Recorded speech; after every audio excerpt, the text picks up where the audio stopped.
Hello and welcome to a special impromptu edition of the Sosbans and Sidesteps podcast. Joining me, Big M, as always, the one and only HG Rugby Mr. Hugh Griffin and John Newydd. Good evening, my friends. It's been a while. How are we?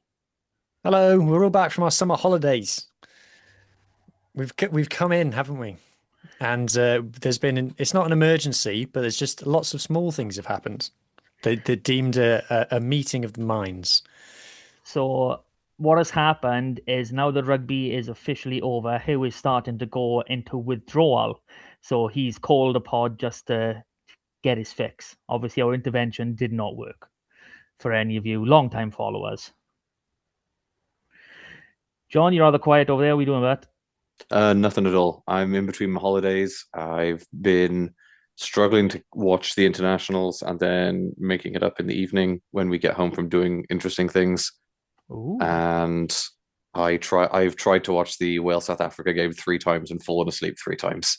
They'll do So that, yeah. I'm Yeah, I think you're onto a winner there, John. yeah, it was really, really good. When I watched the game, we only lose by about 14-0. So not only do you not watch the game, but you also have a reliable way of falling asleep. That's the dream. It's That's the great. dream. I mean, I'm saving a lot of money on whiskey. That's all I can say. Oh, a hell of a lot, Alback. So, the reason we are actually here is there's been quite a lot of news since we signed off, and obviously fixing Hugh's addiction need. We So, signed off and the Scarlets signed on. the Scarlets did sign on to PRA 25 as I double check the current year. Uh, yeah, so the final of the four regions to sign on to PRA 25, secure no fund until 2028. Last man Is that standing is correct? how I choose to interpret it. We lasted the longest. Yeah, so, rumors going around. Obviously, we had sort of verbal agreements in place, hence has actually been able to sign players. But, getting it over the lines, dotting the I's, crossing the T's, finally done. I know a lot of fans were a bit twitchy, wondering why Pringle we definitely hadn't was. He's in signed. the group chat every day saying, "Have we signed PRA 25 yet? Why haven't we signed it yet? Are we going? Are we dead? Is that us finished?" I was like, "No." Yeah, You were the voice of calm, Mark. You were like, "It's fine." it's always fine. There'll always be Scarlets, whether it's Scarlets, Leslie Scarlets, it'll always be one forever and ever, not going anywhere. But it does mean, obviously, we got guaranteed rugby for the next 2 seasons, at least on this current deal. So, we can actually plan ahead for the first time in what feels like many, many, many moons. So, that's promising. And, I have been told we're already well into next season's recruitment and planning. So that's great news for everyone. Any sort of Great. long-term security is nice after having no stability or confidence in the last two seasons, maybe. It's really nice to have a bit of a feeling of we have something for two more seasons in the URC. Yeah, And I I, mean, I do like how everyone stopped saying it's 2030 now. Everyone is now just, yeah, it's 2028. Yeah, okay. I don't know. According to some councils, it's well into the 2030s. Is it really well into the 2030s, as in minus 2 years into the 2030s? Yeah. I think the more promising thing overall is obviously we know the WRU are messing around with things, blah blah blah blah, but they're incomplete at the minute, and nothing's going to happen whilst they don't have a full, board membership. So the longer that continues, and you'll imagine it's going to drag out a little bit longer again, we're not going to hear anything on that front, which is only good news because they still got to give that X amount of notice, haven't they? But that done and dusted out of the way, we have done quite a lot of work behind the scenes, as in we as in the Scarlets.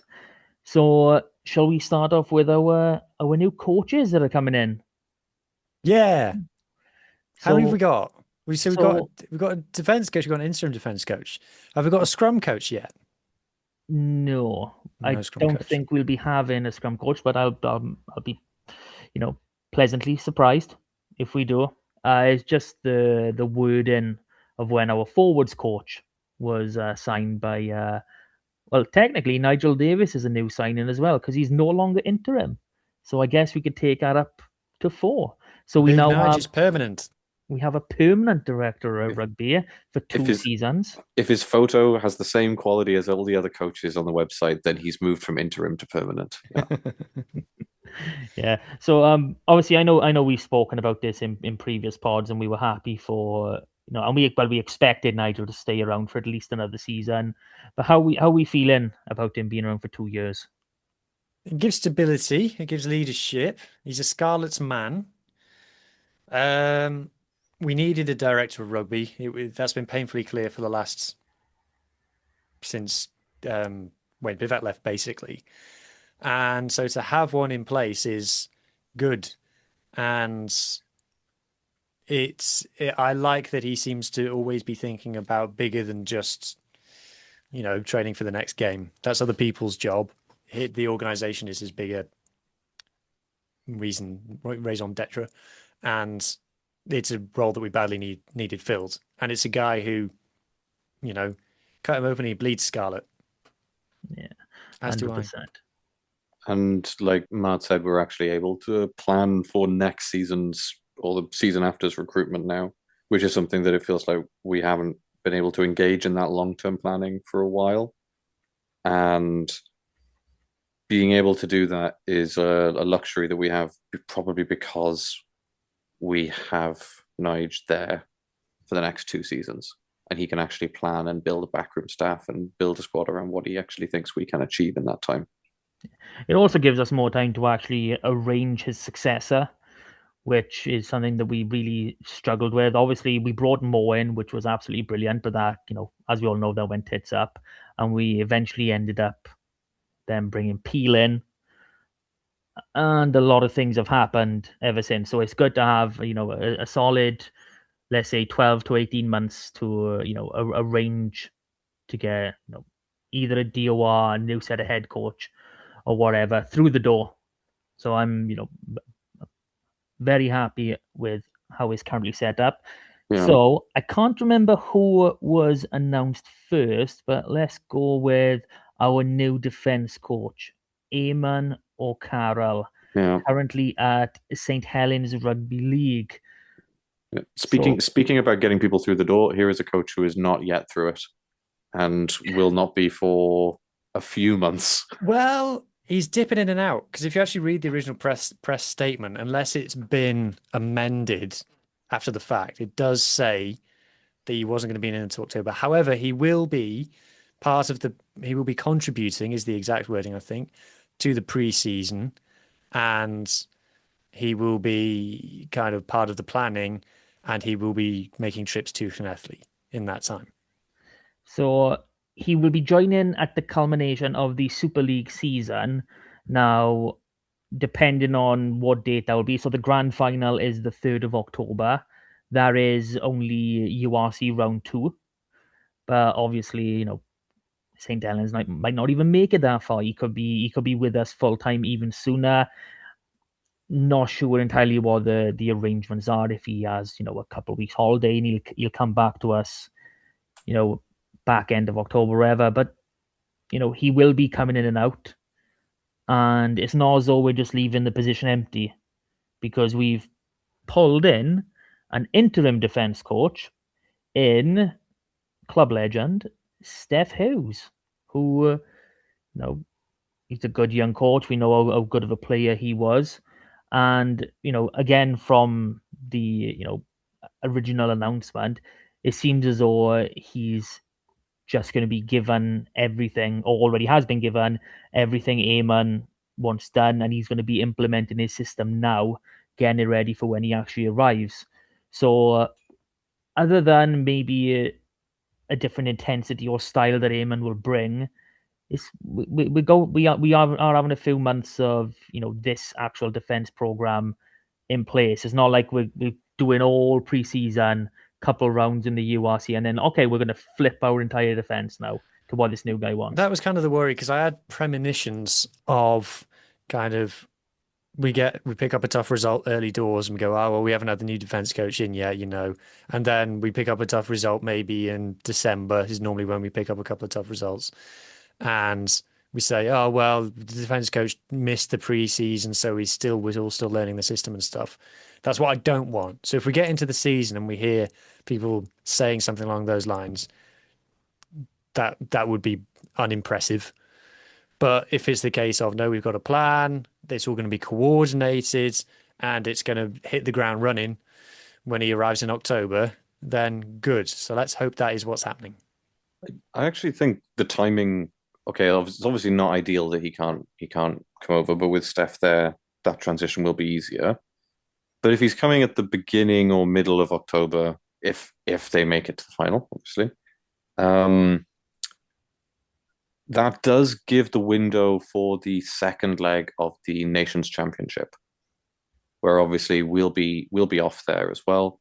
That means there's a little bit of a transition time. Steph has been there, players have learned the system.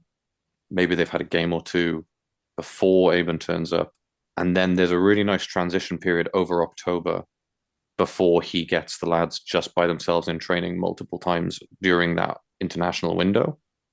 And so I would hope that we can come back into that next block afterwards, or in the lead up to Christmas, with a little bit more of a clearer idea of exactly what he wants to execute then. Yeah. Nigel, in his statement about him, talked a lot about his character, and he talks about how defense is all about, it's not just about systems, it's about character and it's about trust. And I thought that was a really telling words to use, because I think we talked about at the end of last season, for example, why we give away so many penalties as a team. And I really do think that lack of trust in the defensive system is a massive problem for the Scarlets, despite what everybody says, positive things about Jared's Payne.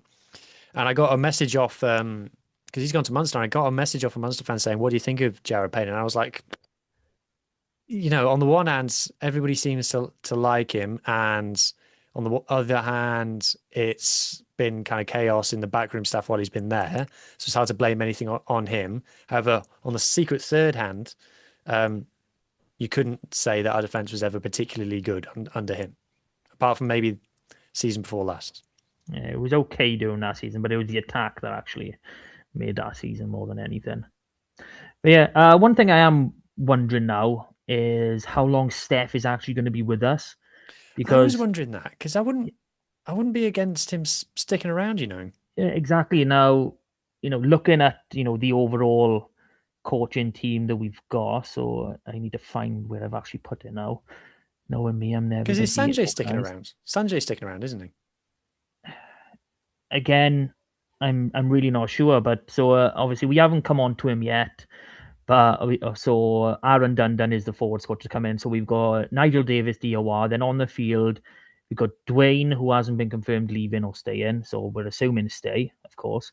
Eamon O'Carroll, Steph Hughes, Aaron Dundon, Albert Vandenberg, Bradley Davis, who we know is contact, and Scott Snedden, who is our kick-in and transition coach. So, there's plenty of room in there. Like, we are missing a dedicated attack coach, and that is what Steph has been doing when he first transitioned in with Dragons and over in MLR.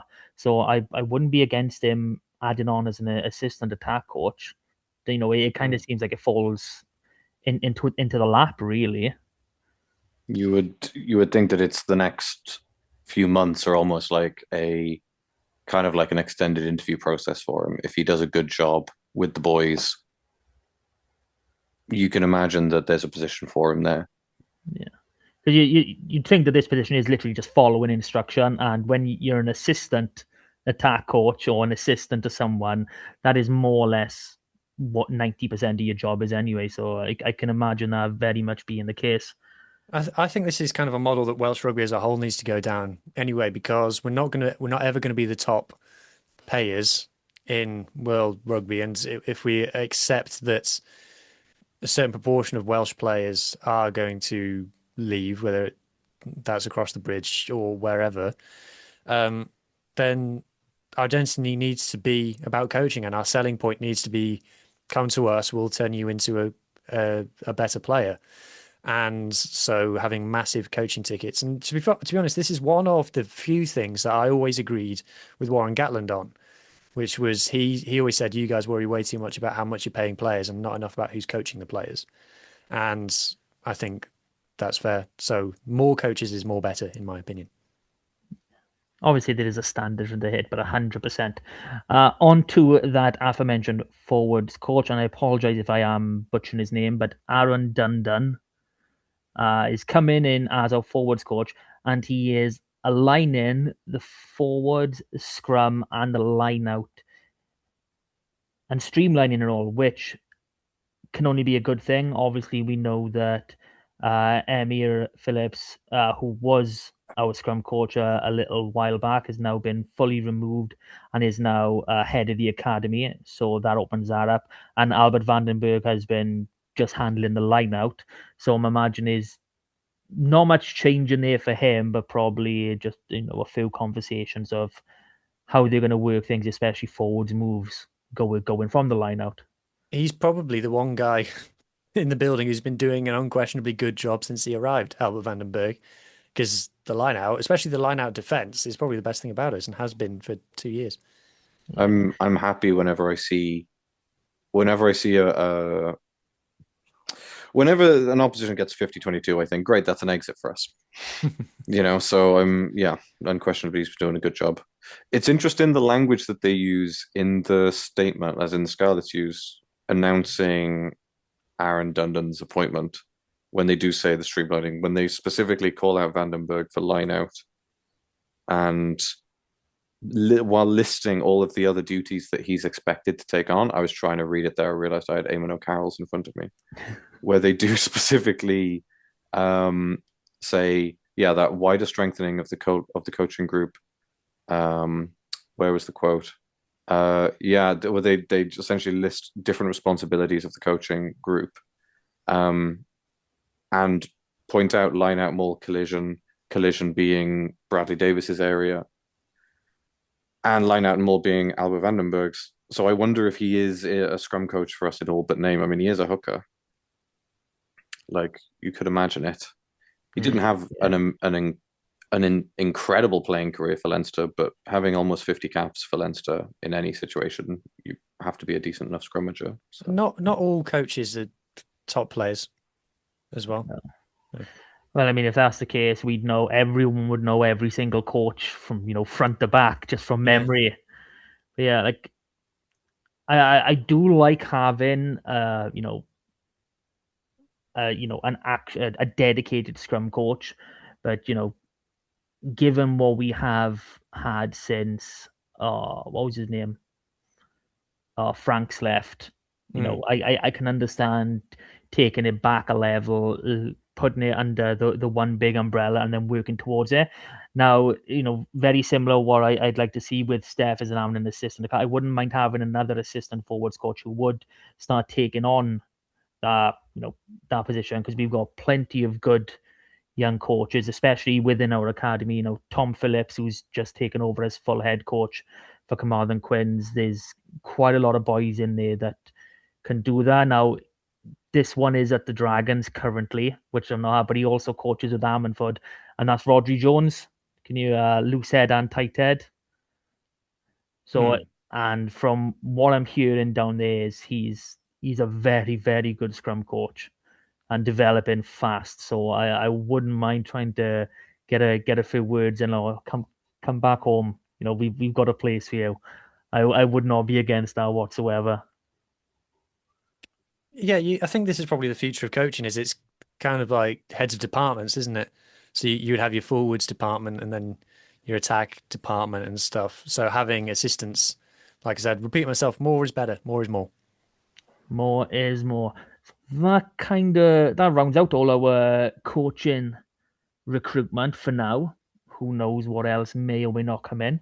So on to players, because we've signed. Can I ask a question? Can I ask a question about players? If I asked you both what our weakest position was in the last season, what would you say?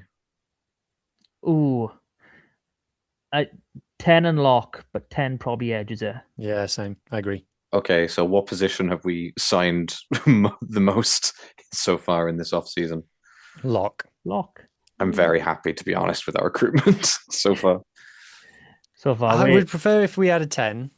And there is a rumor swirling around that we might have signed one. I'm not sure about that, so I'm not going to say anything more on that. But we've made 7 signings according to All Rugby. Corey Domachowski, who we've known about for ages. John McGee, who we've known about for ages, both front rowers. So that's a prop and a hooker. And then you got Cullen Grace and Alex Groves and Harvey Cuxon as locks. Obviously, we know about Harvey Cuxon and Alex Groves because they played for us last year on loan. You've got Colin Grace and Tom Allen are both listed as locks on All Rugby, but to be honest, I think they're probably a bit. I think Colin Grace is a back row. Yeah, he's 6'4". He's back. Yeah. I think Alan's only played in the at lock though. No. Yeah, well, he's 6'6", so I would imagine. I don't think he's Same played as in. Tame. No, Tane 6'5". Okay. He's a few centimeters taller than Yeah. Tane. But that generally is the cutoff for a lock once you get into 6'5". But Tane doesn't quite have the mass of a lock, which we've we've found out when he's gone into the row. Yeah, Right. Cullen Grace has played lock 4 times and is listed as a lock online, whereas he's played number 8 or blindside 83 times. So I think he might be a back row. Yeah. So where's he slotting in then? Because at the moment our first choice back row is obviously Fletch, Captain Josh, and Tane. So where is this guy wearing 20? I think it's pretty much a case of rotation. You need to have. Because Josh and Tane, Tane's obviously a lot with Wales a lot. Josh gets injured a lot. I mean, we've got a few boys that are stepping up in the academy. They haven't been given, full-time deals yet. Ocean Williams one, Dom Kossuth he's still really young, but he looks tremendous every time he steps on the field. It's unlucky he was injured because he would have been out with the 20s, which we'll come on to. You need a core of 6 quality back rowers, and you just go through them throughout the season. So we've got 4 proper top ends. We've got a match day squad of top proper talent that can do it. And then we're probably, we've got likes of Dan Davis and Tristan Davis who, they can do a job, but they don't exactly set the world alight. And then those youngsters, so, they're going to slot in wherever they slot in, those 4. We know they're going to be match A. It's just who is going to wear what. I would imagine, like you said, Fletch, Josh, and Tane will be, the main core. I think Cullen will come in, possibly even move in Tane to 7 if Josh isn't available, because I think he'll be there for more for experience as well. Because Fletch and Tane are still pretty young, despite how top end their performances can be. So I just think it's going to be that core 4 if they fit, and then everyone else is just going to rotate around. I mean, I can't remember whether or not Jared's announcement that he was leaving the club had come out before or after we did the last pod. I think it was. I think it had. Was it after? Yeah, I'm pretty. I could be wrong, but I'm pretty sure it was because we had the leavers list before the final game, and then it was quite a few weeks before Jared was announced. Because had Jared stayed, I think that'd be I would have been really happy with our lock situation. Give us enough to play every single week, really. Give people ample rest, etc. Yeah, so what I was going to say is when I look at Grace, he kind of makes me think of like when Taylor would come on late at 6 in a game. That's the sort of role I see Grace kind of filling in, like being a bench position, but like you say, rotation is welcome, obviously. I think we have to see how he goes. Like, obviously, he can play 8 as well. Fletch, if we play him for every single minute of every single game again this season, he will eventually break. Like, he's young, like he can do it at the moment, but we can't abuse him nonstop. So we need someone else at some point to step in. Well, on that subject, Grace has struggled with injuries, and I think he missed a whole season due to injury down south. So for me, that one is the one that's a bit of a risk. Obviously, I hope all of these signings turn up and play the house down I want every Scarlets player to be successful. I want Scarlets to be successful. I think that Grace is probably the one where we most need to be prepared of it not working out, just because he has had a big injury and he's gone from, I think he's a capped All Black, to coming over here. So that suggests that something, in the nicest possible way, his career's taken a turn that maybe he wasn't expecting. So we just need to be open-minded about, okay, let's see how this guy goes. Like I said, I hope that he's amazing. And I've spoken to people who said there was loads of hype about this guy, but it was the injuries that kind of hurt him. So let's see. I think the other Kiwi lads that we've signed, because there's always what's he called? Isaac Murray, McGregor Murray or something. McGregor. McGregor Murray. Murray Also a young McGregor. kid, Welsh qualified. He's a Scarlet through and through. He used to play rugby in Joe Roberts' back garden. So he's clearly has Scarlet's pajamas ever since he was born. The thing is with these lads that we're signing from New Zealand is we've got loads of experiences of kind of unheralded Kiwis coming up to Wales and being like international quality within 6 months, like Blair, Tane being the main examples of that. So you can kind of read their CVs on paper. Like Tom Allen, if you read his CV, you're like, oh, it's not like he's a Super Rugby regular. He's obviously starting for the best team, arguably the best club team in the world at the moment, the Hurricanes. But he's not really in that team. But Fletch wasn't in the Crusaders, and he's statistically been the best number 8 in the URC. So you never know. I think we need to be open-minded about these signings, and our track record is probably more positive than negative.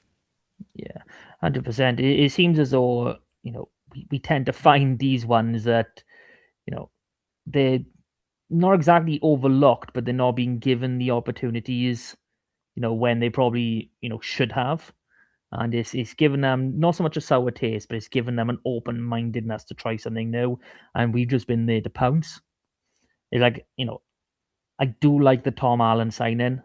Like, I'm not 100% sure on what his,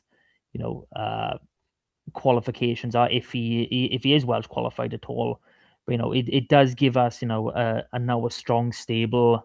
I say a strong stable, a larger stable of locks. We can actually say we've got 6 first team locks on our books for the first time, and it feels like I can't remember ever saying that whilst doing this podcast, which is a sad thing overall. But looking at the 3 of them, obviously we know a bit about Groves and Cox, and they've been on loan, so we know, obviously the club has seen them, they've seen what they can offer, and like, yes, we can do with that.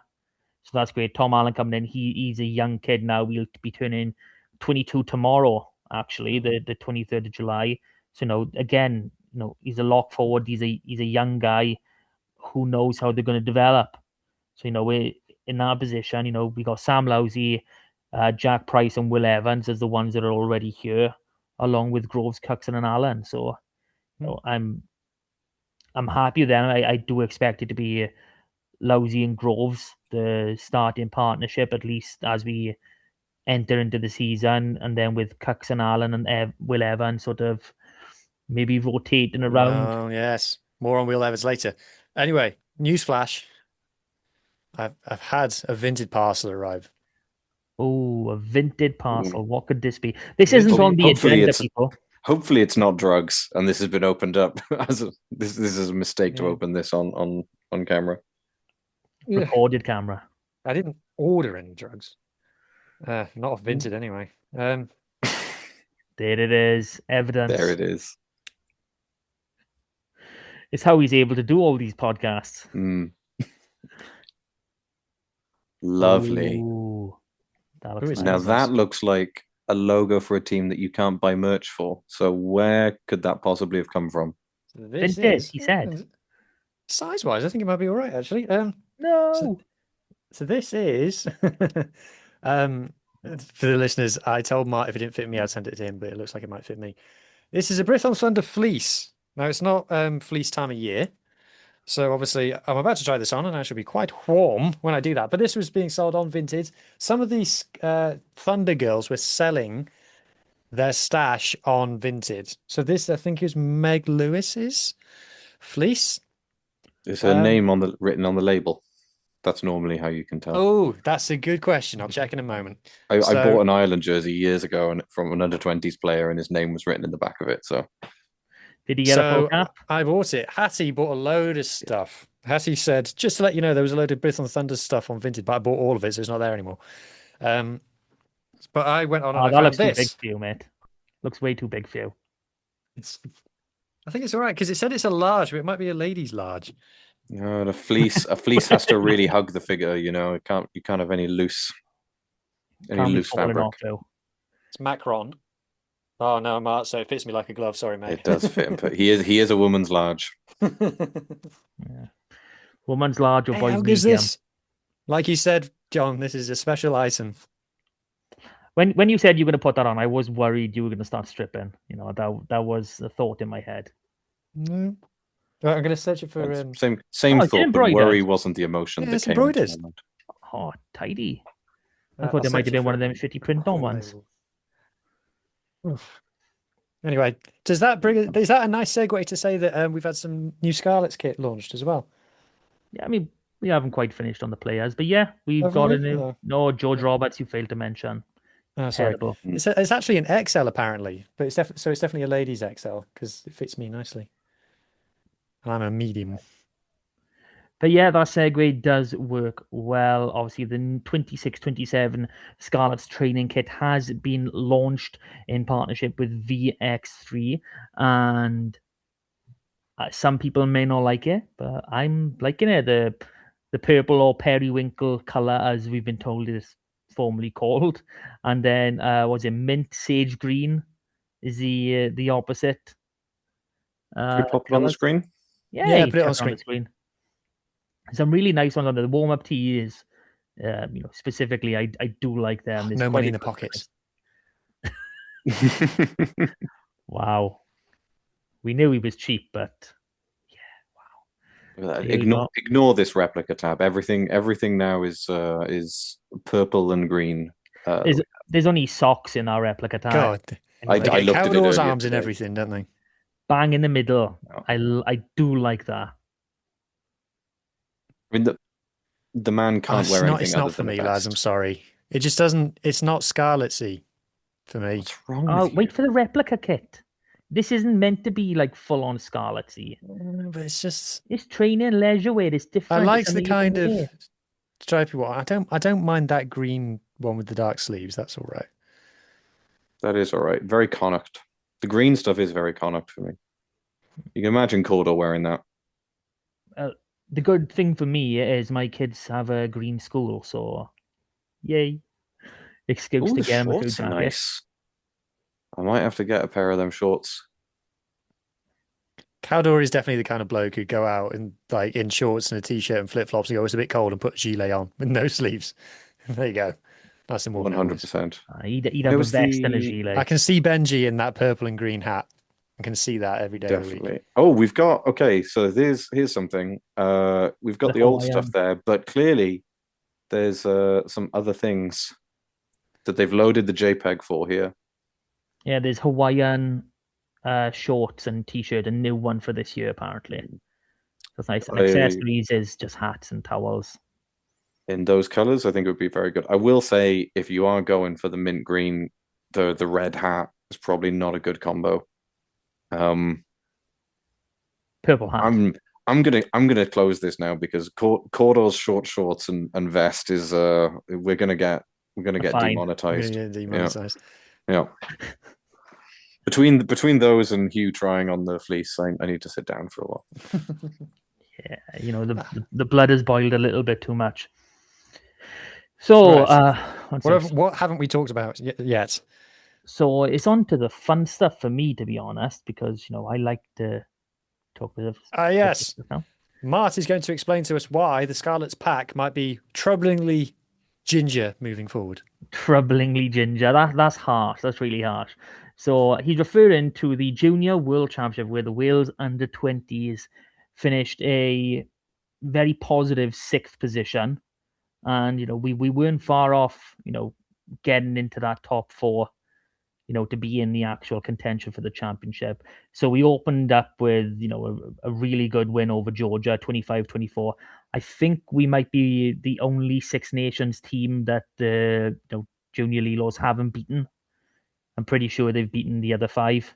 They just, or at least beaten England, Ireland, and Scotland. They just can't get across the line against us. It was a really tough game, went down to the wire. I think we held the ball up.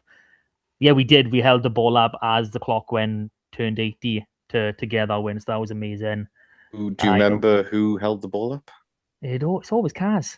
It's Kaz has done it like always 3 Kaz. times. That's one of his best defensive abilities, to get under that ball when someone about 3 times his size is crashing over. So fair play to the kid. He's doing well. He had a great tournament. Now, people who watch this, you need to understand these are under 20s players. So some are as young as 17, 18. It's not a tournament of consistency. It's a tournament of highs and lows. You see these boys do some absolutely tremendous things, but you'll see some major mess ups at the same time. And there were a few for everybody, to be fair. But no, this was one hell of a game, and I've got a light that's flickering, so that's not good. Yeah, so second game was then Uruguay, which was, we made quite a few changes. Nice, easy route, 47-0. Then came the big one in the group stage, South Africa, reigning champions. And, we opened really well. I think we went 14-0 up. We looked proper up for this. And it was a tight game for a good hour. We were well in it all the way through. And we just kind of run out as you generally do against any South Africa side. They South Africa, they got the depth of bloody every other nation combined. So, they were bringing on their bench, really solidified it. So it was a 52-33 win for South Africa in the end. Not bad scoring, 33 though. No, it's not. When you look at the semi-final scores and whatnot, you see that South Africa are that level. So we're not that far behind. And this was a really good tournament. So came to the semi-final. So the 5th to 8th playoff. We ended up against Australia. Won this one. Cracking game. If you're going to watch any game, this one I do recommend. 38-36 we win. Australia did cross the line for a winning try, only to be called back for a knock-on. Literally, well, I think it might have been 2 passes earlier. It was heartbreaking for them, but brilliant for us. It was one hell of a display. And we didn't make many changes. At least we didn't make as many full rotations in those 4 games. So, most of our players had played in excess of 200 minutes in the 20-odd days they were there. So by the time we came to play Scotland, we were kind of knackered, and we ended up, finishing 6th and losing, 28-21 to them. But I'm not too bothered about them, because every time we've played them in the last year, we've comfortably won. Beat them in the Six Nations. We beat them in 2 or 3 warm-up games. Since the performances were Georgia, South Africa, and Australia, and we proper showed. We won 2 of them, and we showed the world champions, just how good, we can be, which bodes well for the future. So, like you were saying, there's a few gingers that we might be seeing in the forward pack, and we had 3 on show. So, obviously, Will Evans, as we've mentioned, he was standout. Fair play to the boy. I'm looking forward to him stepping up to URC, and it is he the looks time. like a proper lock, doesn't he? Yeah, he is. He's a big boy. And, he can do it. The other ones are Jack Pritchard, a tight end. I absolutely love Pritch. He's brilliant in everything that he does, and he loves the scrum, and he's proper. And then the third one is another tight head, Yestin Cook. And fair play in that Australia game. Jack Pritchard was absolutely knackered by the time he went off 68 minutes. Yestin came on. The Australian loose head, king something, giving it a big one, as you do. Comms were actually bigging him out, saying this guy's legend. Yestin comes on and just holds strong. He can't do nothing, wins a couple of penalties. His introduction in that game, stops Australia from getting any further down the field. Quite a few scrums happened those last 12 minutes. And without Yestin's intervention there, that game would have easily been also, huge plaudits to Yestin, especially for that. Who else did we have in it? Obviously, the one and only Carwyn Leggett Jones, who started all bar in the Uruguay game, and he was top quality throughout. You can't fault the kid. He done absolutely everything that he was asked of and more. Single-handedly winning that Georgia game in the end. Getting under that ball just makes everyone around him look good. And the pace at which he plays, it's like the opening try against Australia. It was Jack Pritchard take the ball first receiver, little pop in behind the cars, ball goes wide, and it's lovely watching him play. It brings a smile to my face because he just plays the game the way you want to see it played. The Scarlets way is absolutely amazing to see. So obviously those boys will be having a little bit of time off. About now, I think the final game was 5 days ago, so expect they'll probably come back in either last couple of days of July or first week of August. So it'll be interesting to see how they go. On to the academy. So we have had a few academy signings to look at. So 5 all in, but 2 of them not from the 18s.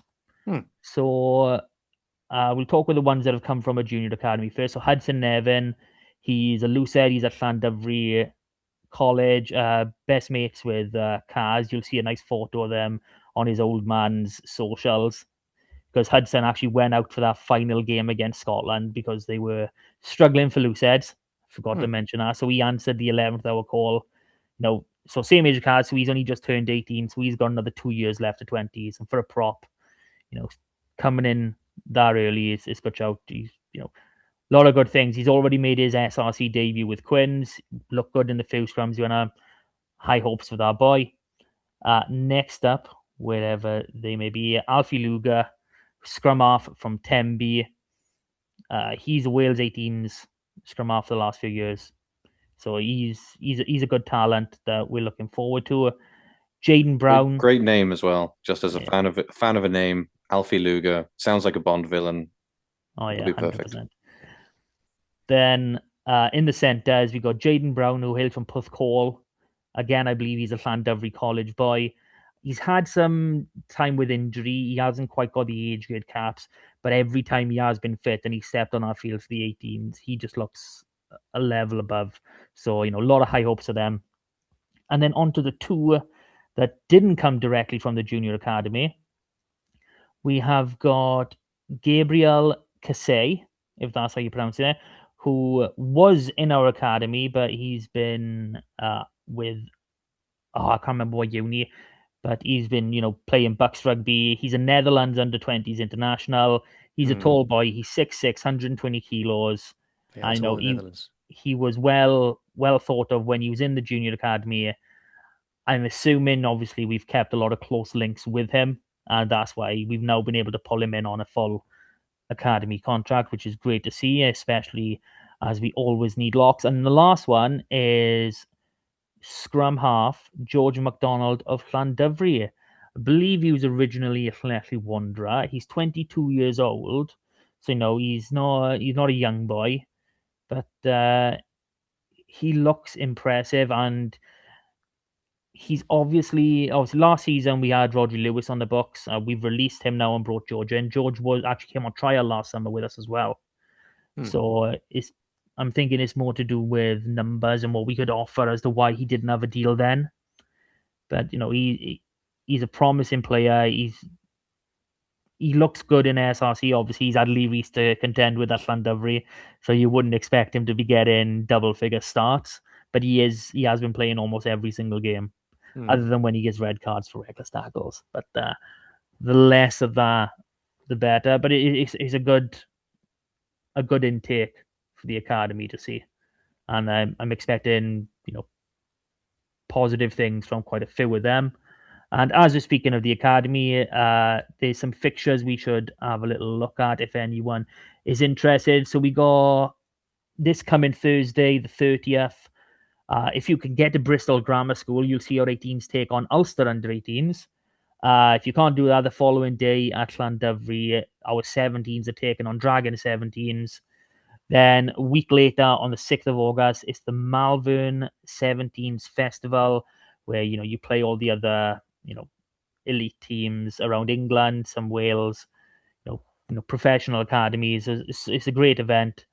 And for those that can't get there, the following day at Llandudno, the 7th of August, we will be playing Ealing under 18s. We played them at New Dock last year, and I believe that game was a draw. We've also got the opening block of the Academies under 18s Championship coming next month and into early September. So 16th of August, we're playing Ospreys. No idea where because they don't have a home. Then we got RGC on the 23rd, which will be at the Drovers, playing Cardiff on the 6th of September, which is Cardiff Arms Park, and then Dragons on the 13th of September in Llandudno. So if you're a season ticket holder, show your membership on your phone or card, whatever you have, and you get for free for those games. So, happy dappy days. And the last little thing to touch on, because we don't get to see this before we actually start recording the season proper, is the Doer Shield. The start of our pathways kicks back off on the 4th of September. All 5 of our teams are competing in the top tier this year. Wasn't the case last year. I believe Pembrokeshire was the one that missed out, but all 5, Carmarthen, Ceredigion, Llanelli, Mynydd Mawr, and Pembrokeshire, all in the top tier. They'll be playing, how many is that? 3, there'll be 7 games over a case of a film ban. So 4th of September is the first one, 11th September, 25th, and we'll be back on then, so I'll keep you updated then. So, look out for your local and get involved. Watch your boys, see the stars of the future. Whew, I've run out of breath now. So just one last thing to really talk about. Yeah. Should we say goodbye? No, we have to. This has all been very optimistic so far, so it's time for a healthy dose of pessimism. Yes, and we know it's pessimism when we're talking about the national team of Cymru. Yes, so the Nations Championship and, of course, the Barbars thing that was played before it. So obviously coming out to the final match, we've had them go, it's been promising, you can see progress. Now, I'm not going to insult anybody here, but do any of you actually see any progress in this team? I think the only thing more embarrassing than the actual game against South Africa is the people saying that it was the reduction of 73-0 to 43-0 should be celebrated. It's like South Africa were 30 points worse than themselves in November without Wales doing a damn thing. So I was thinking about this in terms of progress from Wales. Has there been any progress from Wales? And I'm on camera saying that there has been, so I can't go back on that. I think that since the start of the Six Nations, I think during the Six Nations we got better game on game. The caveat to that is that particularly the first half against England in game 1, was, I think, up there for one of the worst halves that the Six Nations Championship has ever seen in its history. And then the France game was just abject rather than actually insulting to watch. But we got the win by the end of the fixture. Then we got against Italy in the last game, and then we got into the Barbars game, and losing that would have been a disaster. Winning that was non-negotiable, and we won it by 2 points. And I was there, and there were times in that second half where the Barbarians looked like a damn sight better team than Wales did. So I kind of okay, we got the win, let's move on. Then we beat Fiji. And we gave him credit saying, okay, you've won 3 games on the bounce now, and you just got the result. You got it done. It needed to be done, and you got it done. And then you went into Argentina, and I was like, okay, it wasn't great, especially the second quarter between 20 and 40 minutes I thought was particularly poor. But I thought the second half was all right. And obviously, if you compare it to the Argentina game from November back in Cardiff, it was obviously a lot better than that. So I was like, okay, I'm still seeing progress. Steve Tandy then decides to go and completely undermine any sense of progress that Wales men have had with the most nonsensical, demented team selection you have ever seen in your life. I have no... It simultaneously smacked of some players being thrown in just because they hadn't had a game yet. So he'd promised everyone a game, so he chucked a few players in. He started a 9, 10, 12 that we know doesn't work and has never worked, but he started it anyway. And then other players like Dewi Lake passed a late fitness test. So in some positions he was like, well, yeah, throw some fresh boys in. And some positions he was like, no, will not change, must not change. And then some boys he gave an opportunity to against Argentina, they were straight out again. And so didn't have an opportunity to build on what they'd done in Argentina. And then the bench selection is, I think, is probably one of the worst bench selections I've ever seen. Like there was no impact ever coming off that bench in any position. Maybe Ruben Morgan Williams could have brought a bit of zip to the breakdown, getting the Elias ball was away from the good. breakdown. Huh? Elias was good. Yeah, okay, Really but I well. think Lake for Elias is kind of same, in terms of style of player. And like Hawkins coming on, what I want to know is if Max Llewellyn hadn't gotten injured, what was the plan for bringing Hawkins on? What was the best case scenario? Because I think the best case scenario was a straight swap with Ben Thomas. So you're taking off one playmaking 12 and then replacing him with another playmaking 12 who you were going to ask to do exactly the same. And my question is, at 50 to 60 minutes into a game away to the Springboks, what impact are you expecting that to have? Was he just injury cover? If so, we had an injury, and what happened was we had a midfield made up of two ball-playing 12s in a kind of worst of both worlds type scenario. Or was he genuinely thinking of bringing Joe Hawkins on at 10 at test level? In which case, I'm not sure I can back that either. So, yeah. I really can't back anybody saying that there were any positives whatsoever to take from the South Africa game, in my opinion. I mean, I just can't wrap my head around, especially that's out of the game, Ben Thomas, Freddie Thomas, Tommy Revel and Ruben Morgan Williams. I don't understand those decisions to bring them in whatsoever. It's like you haven't played in, what was it, 3 weeks? When was at least 3 weeks? So did any of them play against? Yeah, so Ruben Morgan Ruben Williams Morgan played Williams. Barbars. So he played. So he's had 46 minutes of rugby in the last 2 months, and then you bring him in for the final test. It's like, what? Why? It's absolutely pointless by the time you're doing that. It doesn't add to continuity. I mean, you brought Kane James on for his debut against Argentina. Why then play another player who has played 0 minutes this entire campaign for the final test? Their non-match fitness is a massive, massive thing, And we can go back to the Barbars game, and I don't think originally it was a must-win game, but the moment we named that 23, that put the pressure on. We could have named a vastly different 23 for that one, and I'm shocked that we didn't, because there was players that we wanted to try, and then we just really didn't. We give Barrett, Warren, Woodman, and Keddy, what was it, a half at most in that game, and then three of them we just said, okay, that's enough. You're done. We don't need to see you anymore. Like, where is the logic in that? For me, this Welsh team needs revolution, not evolution.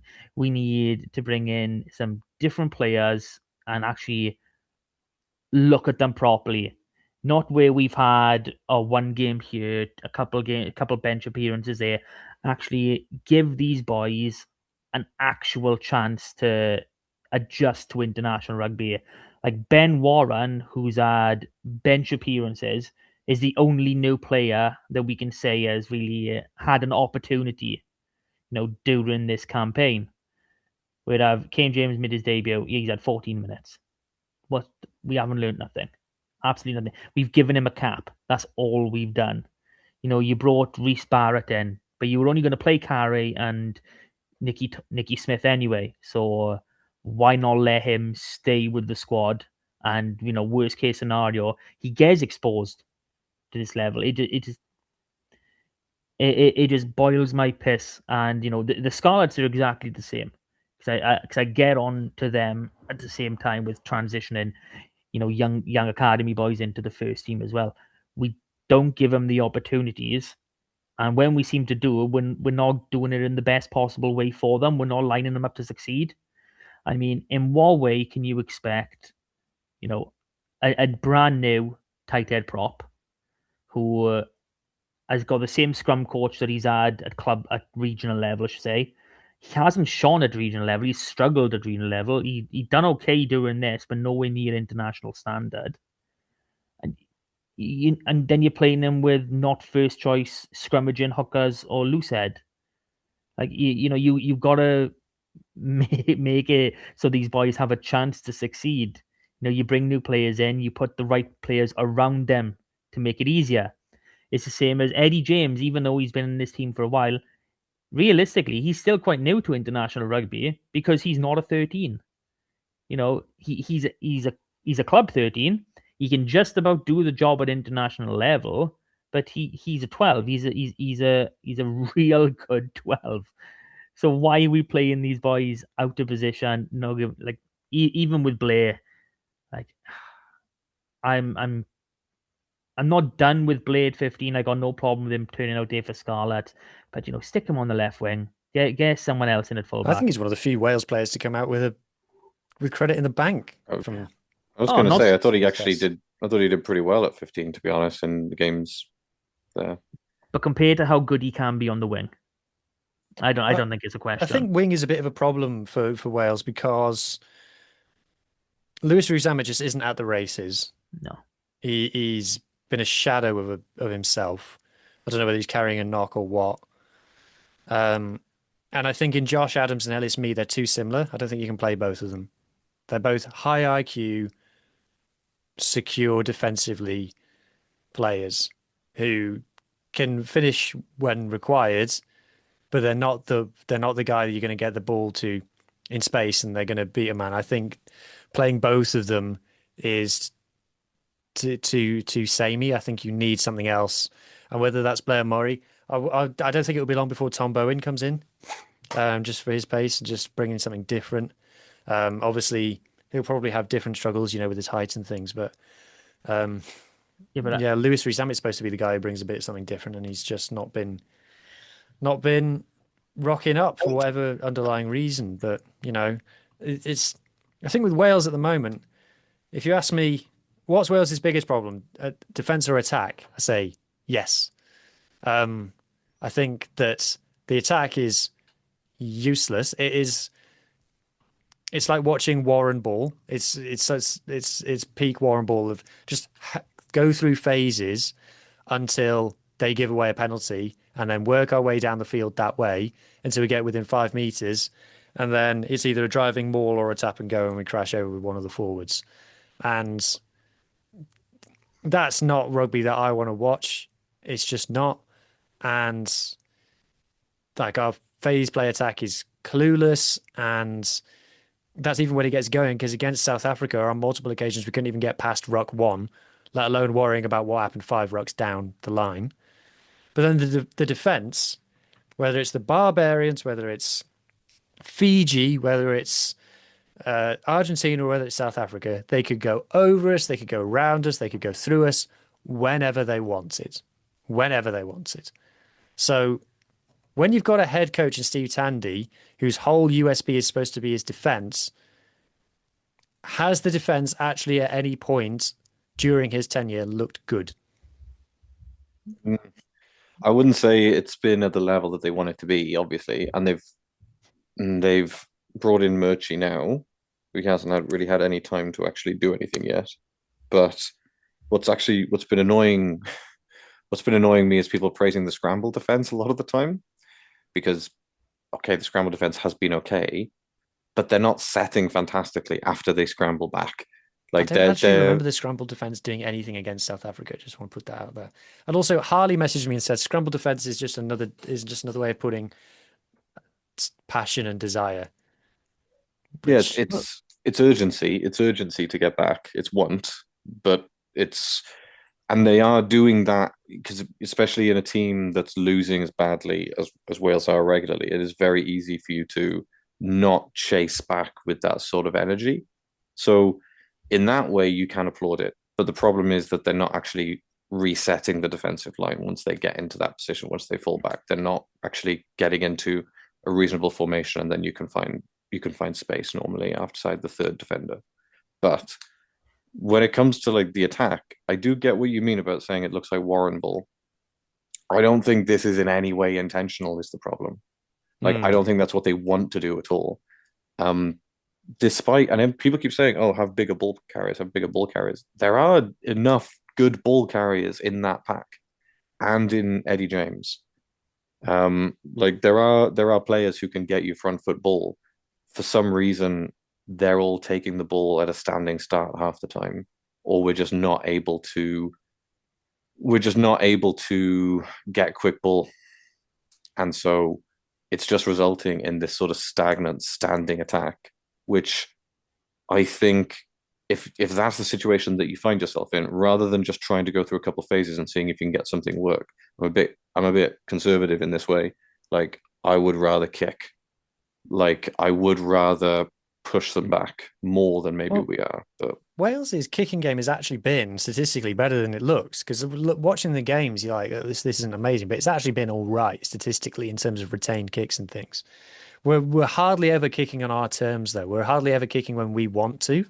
It's mostly kicking because we've been outmuscled and we just have to hoof it because nothing else is happening.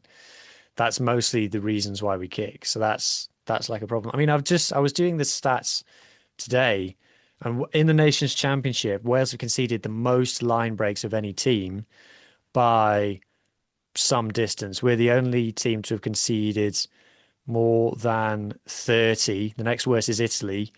And we've conceded 8 more line breaks in 3 games than them, which is horrific. It's just really, really, really bad. I'm not sure what else to say. The attack is just unwatchable at the moment. If it's, this kind of occurred to me a couple of years ago, maybe 2 or 3 years ago. Everyone was taking the piss out of Eoin Cunningham's Wales women for only be able to score tries from driving mauls or give it to Cecilia Tuipulotu and she'd crash over. Now, in 2026, Wales men can only score tries from driving mauls or giving it to Rhys Carey, who crashes over. That's the only way that we score tries. And if I ever do HG Rugby merch, the first thing that we'll have written on it will be maul tries don't count.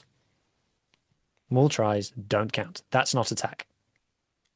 I really strongly disagree with that opinion, but you sell that much. I, for one, will not buy it. I just to go back on what you said about kicking on our own terms, right? I feel like the player who can kick on his own terms, even when the situation isn't favorable around, is Sammy.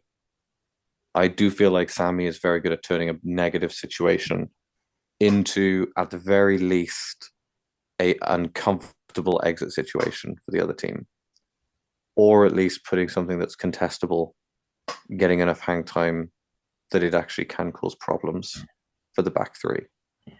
And I thought I thought that we did look better with Sammy on the pitch in the second half of the Fiji game and in the Argentina game. So I don't think that's really a question of who we actually look and seem to perform better with a 10.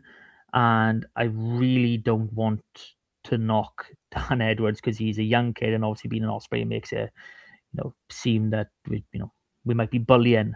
But what was it? South Africa, 18 minutes, 2 passes. 2 passes in 18 minutes of rugby for a 10. I don't care if we're playing off 9 for the entire 18 minutes. That's just, what is the point in having you on the pitch? And we've gone on about his defense, multiple times. It is non-existent to a degree. And again, I'm not saying this especially. I'm saying this to just point out what we got. Attack might not be great, but we're scoring tries and we can develop that. But, international rugby, it's built on defense. You need to keep teams out. Obviously, it's getting harder and harder now. Obviously, teams are developing a much better attacking system. We're seeing, score lines go through the roof. But that doesn't stop you focusing on that defense. And quite frankly, if we go position by position, can you actually say we've got the best available Welsh defenders in these positions? Because in quite a lot of them, we really don't. And, it just goes to show the further problem. Selection is always going to be up for debate, no matter what. But when you get people from opposite teams who slag players off coming and going, yeah, we kind of need him to start now. It's like I've had some Ospreys fans saying like, can you see if Joe Roberts will come play 13 because he's the only one that can actually defend there, and it's just funny because most fans can generally see this, at least the ones that watch enough and pay enough attention can see it. But then you're looking at these coaches and going, what exactly are you trying to get from this team? Because we're not seeing anything. You can't say it's in a, and as far as I'm concerned, the 43-0 was worse than the 73. We had excuses for that 73. We didn't have, what was it, like 6 or 7 boys that were based outside of Wales. We had a full team. That was a severely weakened Springbok side with a brand new 10. A brand new 10, a brand new man calling the shots. And that scoreline could have been well worse than 73. That could have been the worst scoreline we've ever received. They botched so many chances. It's, we've got front rows that are not the best scrummagers in their position in Wales.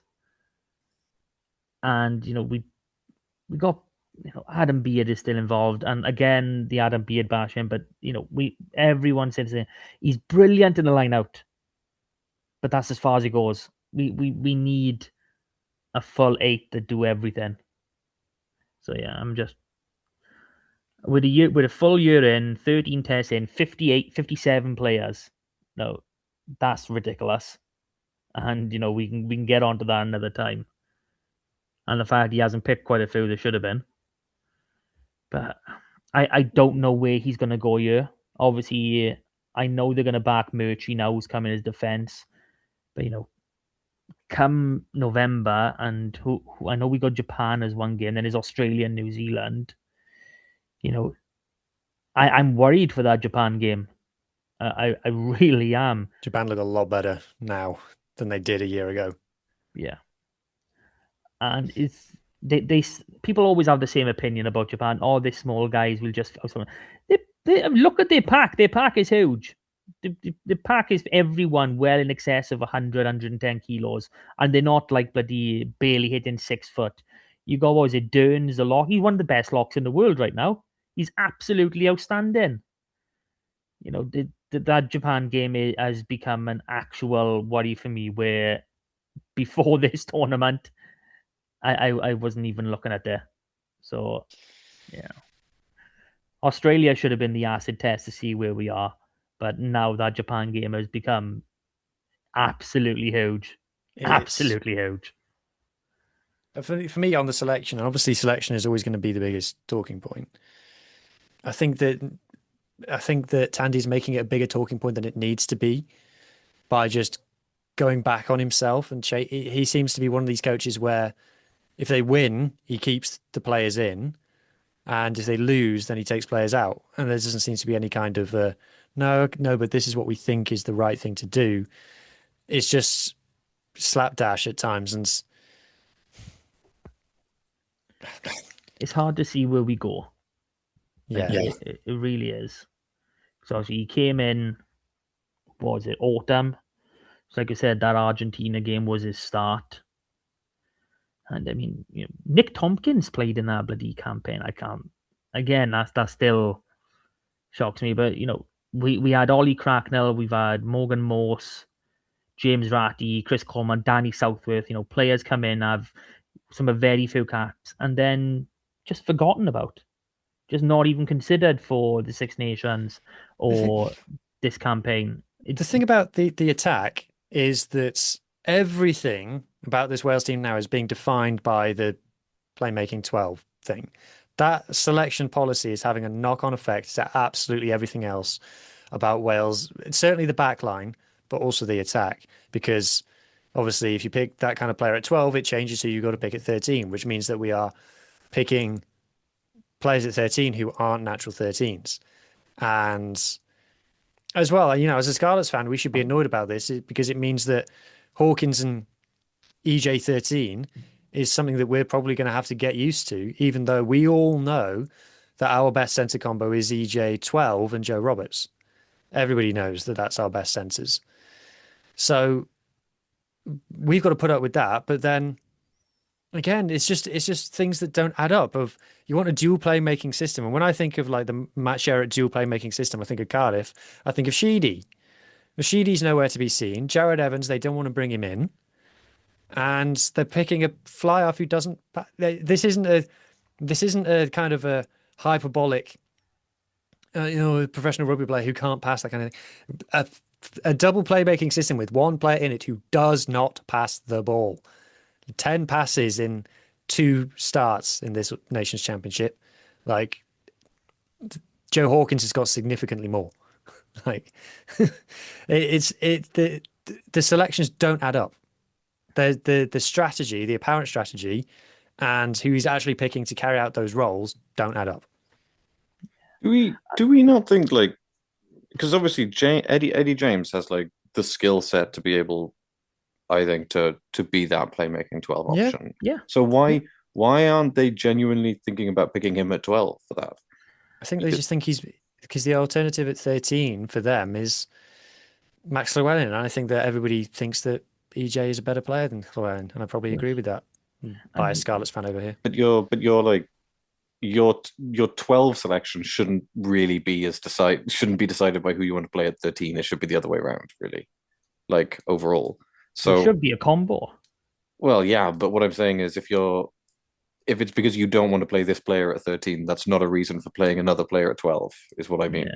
So like to be honest, I get like I'm really hopeful, going back to more Scarlet stuff, that Hawkins has a good season for us and that he can put behind him kind of what happened over the Christmas period.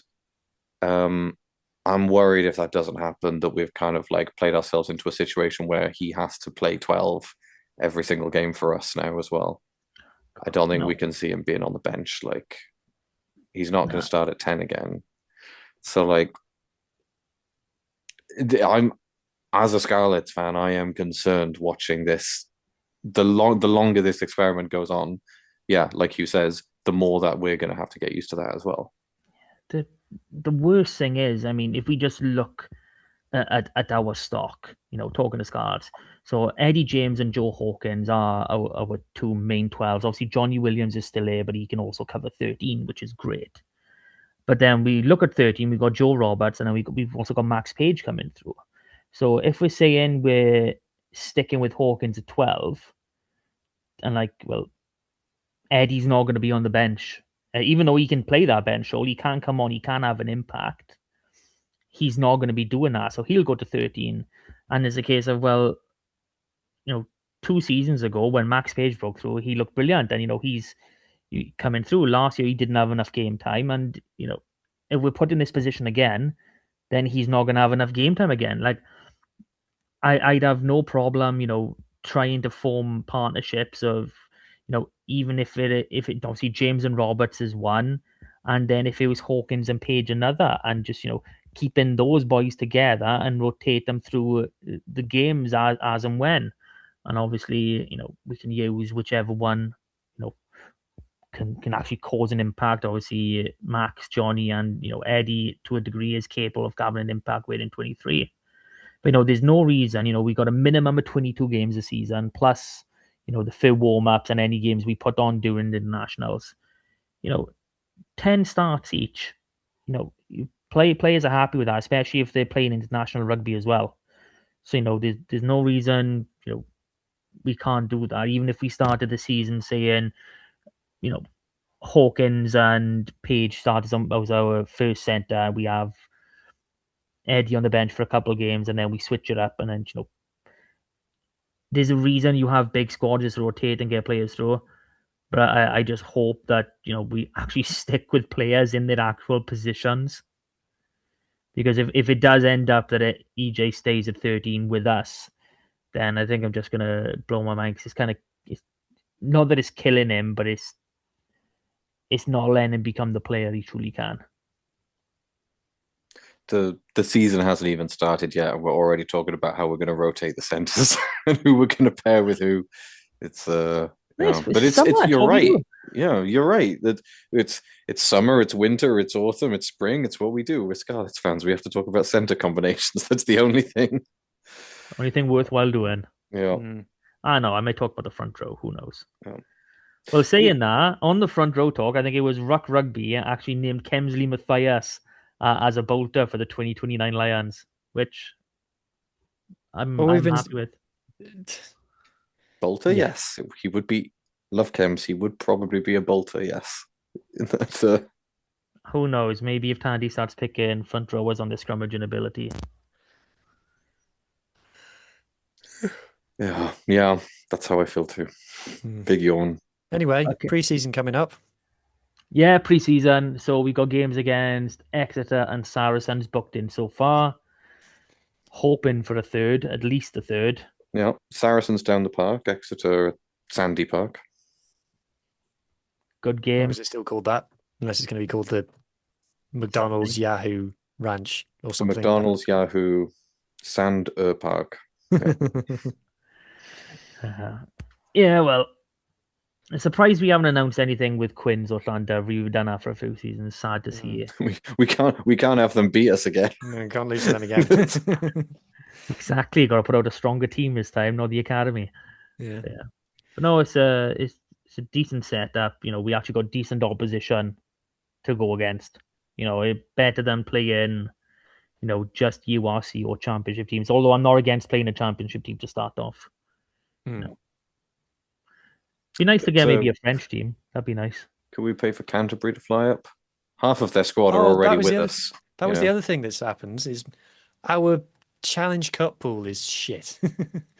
Oh yeah, Sharks. Oh my god. I just don't want to play Sharks, Newcastle. We don't have Black Lion or Van. Van was what I was really holding. I wanted Van. I wanted Van away. I'm gutted. No. That's what I'm saying. I wanted Van, and part of me wanted Black Lion as well. To be honest. No, done with Black Lion. Never face Black Lion again as long as I live. Yeah. But Van would have been nice. We'll talk about when we do the season preview pod and something. We just sack off the Challenge Cup. Nobody cares. One season back in the Champions Cup, and we just can't deal with it anymore. No.